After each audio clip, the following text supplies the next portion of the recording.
История одной птички. На остановке для грузовиков в штате Южная Дакота мой муж нашел в снегу замерзшую птичку, которую мы спасли от холода и голода.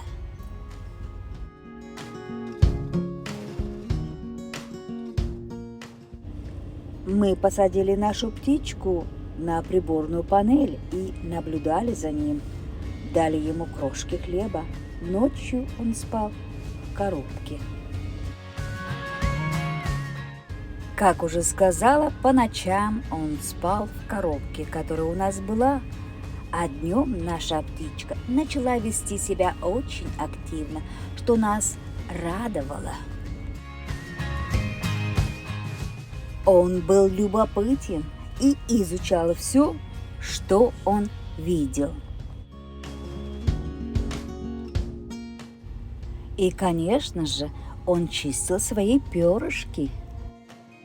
Высоко сижу, далеко гляжу. Нашей птичке было интересно везде, и наверху, и на полу, что иногда отвлекал моего мужа от вождения.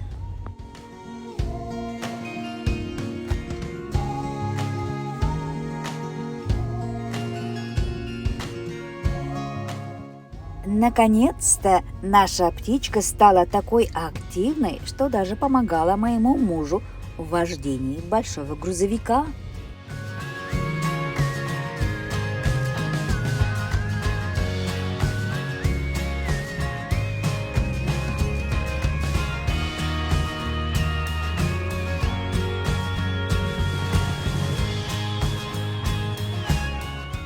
Пришел день, когда мы нашей птичке должны были сказать «до свидания».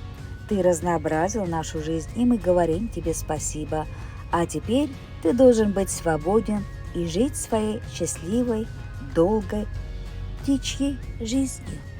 Спасибо всем за просмотр. Будьте здоровы и счастливы. Не забывайте ставить лайки, подписывайтесь на мой YouTube-канал. И до следующего раза. Лайкам шандзе возалца моим YouTube каналышке, ки возалта новел видео шараза вескана марте.